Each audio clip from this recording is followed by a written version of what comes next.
चूला देवी।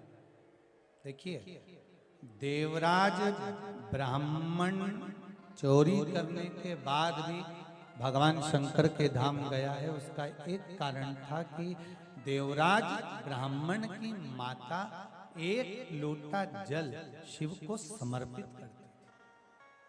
कितना जल? जम के बोलिए जरा। एक लोटा।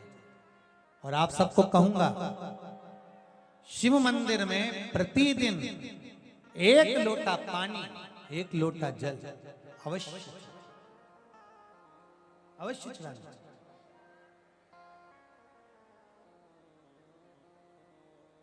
एक लोटा पानी भगवान शंकर को अवश्य। क्या होता है? 3 दोष समाप्त होते हैं एक लोटा पानी शिव जी को चढ़ाने से। 3 दोष। पहला पितृदोष, दूसरा वास्तु दोष और तीसरा कालसर्प दोष। जब हम घर में से जल लेकर जाते हैं तो हमारे घर का पानी जब जाता है तो घर का जो वास्तु केंद्र होता है वो रसोई घर होता है। रसोई घर में से जल ले जाकर शिव जी को चढ़ाते हैं तो उससे वास्तु दोष समाप्त होता है। दूसरे नंबर पर है पितृदोष। घर का जो मटका होता है, परिंडा होता है, हंडा होता है, वो पितरों का स्थान होता है। उस पितरों के स्थान पर जो जल भरा होता है उसमें से अगर भाग भगवान शिव को चढ़ाया जाए तो पितरों का देवता आर्यमा भगवान शंकर के कहने पर चलता है। इसलिए वो भाग जब शिव को प्राप्त होता है तो आर्यमा संतुष्ट होकर पितरों को भी फल प्रदान करता है। तीसरे नंबर पर कालसर्प दोष। भगवान शंकर को एक लोटा पानी अगर चढ़ा रहे हो, भगवान शिव पर एक लोटा पात्र जल का अगर चढ़ा रहे हो तो आपका कालसर्प दोष समाप्त। कालसर्प दोष होता कैसे? शंकर भगवान का चढ़ा हुआ जल तुलसी जी में चढ़ाने से पत्रिका में कालसर्प दोष हो जाता है।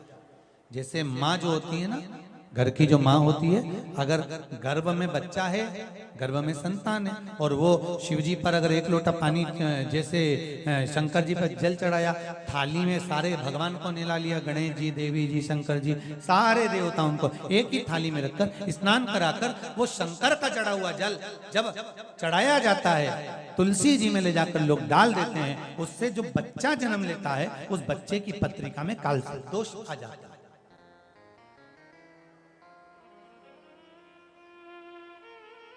इसलिए शिव महापुराण की कथा कहती है सारे देवताओं को भले एक ही थाली में स्नान करा लो, एक ही पात्र में स्नान करा लो, पर देवाधिदेव महादेव को एक छोटे से पात्र में अलग से स्नान करा लेना चाहिए, अलग से।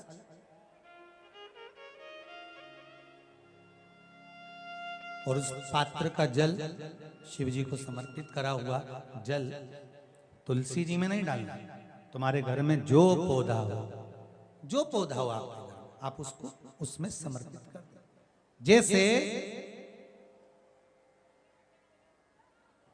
बेलपत्री चढ़ाने के बाद जल चढ़ाना या जल चढ़ाकर बेलपत्र चढ़ाना।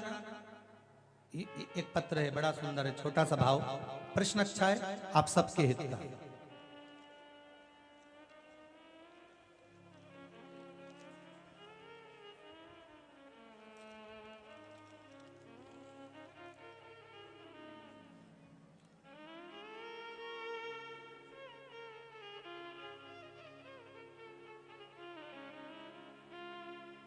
अरुणा जी अग्रवाल जयपुर, झरना जी अग्रवाल जयपुर राजस्थान से इन्होंने प्रश्न किया है, गुरुदेव दूध, कच्चा दूध केवल शिवलिंग पे चढ़ाना चाहिए या पूरे शिव परिवार पे चढ़ाना चाहिए? प्रश्न अच्छा है। और शिव महापुराण की कथा रुद्राक्ष उत्सव चल रहा है तो आप उसको समझें। दूध केवल शिवलिंग पे चढ़ाना चाहिए या जो शिवलिंग के आसपास में सभी परिवार विराजमान होता है उस पे भी चढ़ाना चाहिए?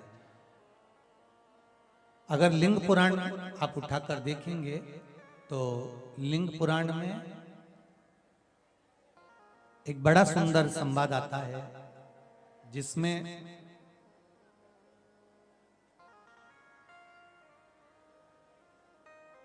पीले कलर के शिवलिंग का वर्णन आता है।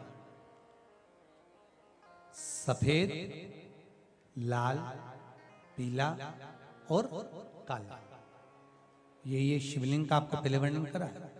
ब्राह्मण सफेद मट्टी का शिवलिंग बनाता है, वैश्य पीली मट्टी का शिवलिंग बनाता है,